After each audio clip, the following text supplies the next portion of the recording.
Hello friends, Manisha મસાલા મેજિકમાં આપનું સ્વાગત છે. આજે બનાવીશું ખાટું મીઠું એવું લીંબુનું અથાણું. આ અથાણું આખું વરસ તમે સ્ટોર કરી શકો છો. મારા ઘરે જે રીતે વર્ષોથી લીંબુનું અથાણું બનાવાય છે તે રીતે આજે તમારી સાથે હું શેર કરીશ. તો ચાલો આપણે શરૂ કરીએ અહીં લીંબુના અથાણાની રેસિપી. સૌપ્રથમ લીંબુનું અથાણું બનાવવા માટે અહીં મેં 1 વર્ષ પહેલાં હળદર અને મીઠામાં આથેલા લીંબુ લીધા છે. આ રીતે લીંબુ આથવા માટે ડિસેમ્બર મહિનામાં લીંબુ ખૂબ જ સરસ આવતા હોય છે. એકદમ પાતળી છાલવાળા અને ડાઘા વગરના લીંબુ લઈને સારી રીતે વોશ કરી એકદમ કોરા કરીને લીંબુને આડો અને ઊભો કટ કરી તેમાં હળદર અને મીઠું ભરીને કાચની બરણીમાં રાખી દઈશું અને દરરોજ 2 થી 3 વાર તેને આપણે હલાવી લઈશું.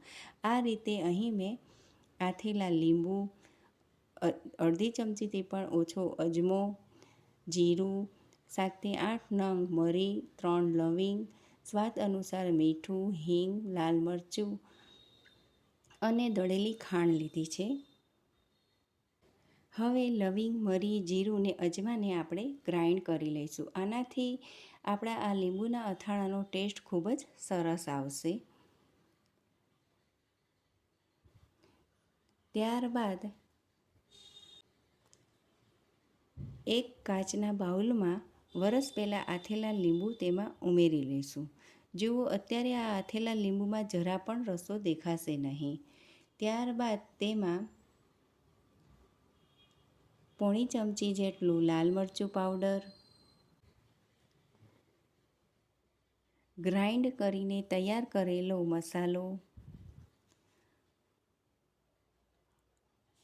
અડધી ચમચીથી પણ ઓછી હિંગ,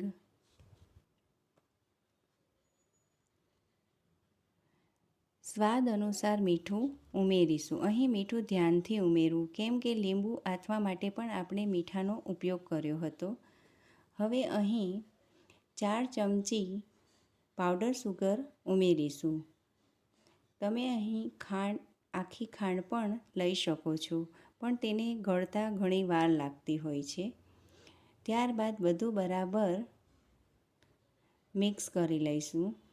બધું બરાબર મિક્સ થઈ જાય એટલે તેમાં થોડા કલોંજીના સીડ્સ ઉમેરી લઈશું અને ફરીથી બરાબર મિક્સ કરી લઈશું. બધું બરાબર મિક્સ થઈ જાય એટલે એક ઢાંકણ ઢાંકીને 1 દિવસ આપણે તેને રેસ્ટ કરવા માટે રાખી દઈશું.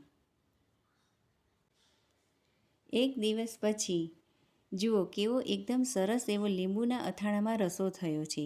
જ્યારે અહીં મેં લીંબુનું અથાણું બનાવવા માટે આથેલા લીંબુ લીધા હતા ત્યારે તેમાં બિલકુલ રસો ન હતો અને આ અથાણું તૈયાર થઈ ગયા પછી કેવો સરસ એવો લીંબુના અથાણામાં રસો થયો છે.